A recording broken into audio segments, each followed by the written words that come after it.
عليكم ورحمة الله وبركاته.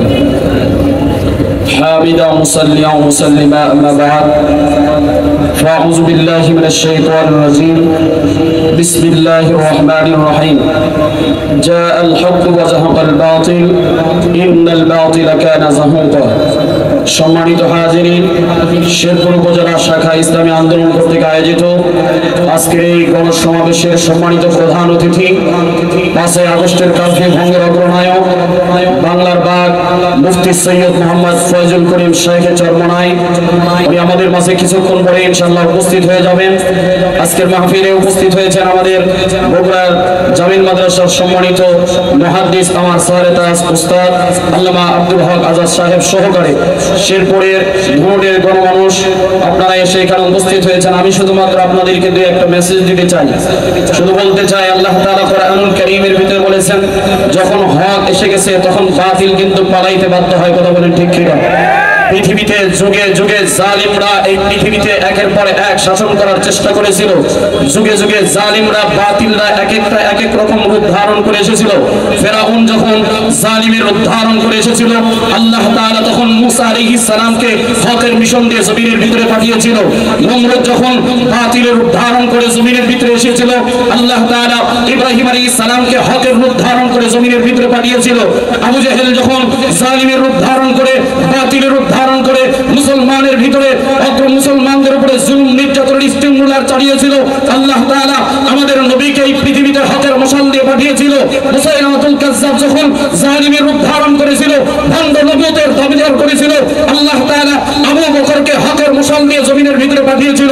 তেমনি করে একের পর এক জমিনের ভিতরে বাতিলরা একের পর এক রূপ ধারণ করে এসেছে। আমাদের এই শেখ হাসিনা যখন ফতোয়া বিরোধী আন্দোলনের রূপ ধারণ করেছিল, ওলামায়ে কেরামের উপরে নির্যাতনের স্টিমুলার চালিয়েছিল, তখন আল্লাহ তাআলা ছাত্রদের মাধ্যমে আলেম ওলামাদের মাধ্যমে এই গণ আন্দোলনের মাধ্যমে এই শেখ হাসিনা জালিম সরকারকে ভারতের ভিতরে পালাইতে বাধ্য করেছে।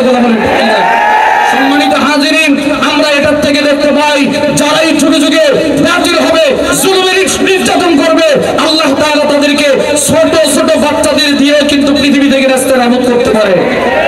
যেমন ফেরাউনকে পানির ভিতরে চুবায় মেরেছে, নমরুদকে ছোট মশা দিয়ে দুনিয়া থেকে নির্যাতন করে বিদায় করেছে, তেমনি ভাবে শেখ হাসিনাকে ছোট ছোট বাচ্চারা, মাদ্রাসার তলবে আলেমরা, ছাত্ররা যখন মাঠে ডেকেছিল, আলেম ওলামারা, বিশেষ করে আমরা দেখেছি মুফতি ফয়জুল করিম শেখে চরমনাই কারফি ভঙ্গ করে সবার আগে যখন রাস্তায় নেমেছিল, শেখ হাসিনা 45 মিনিটের সময় পায় নাই।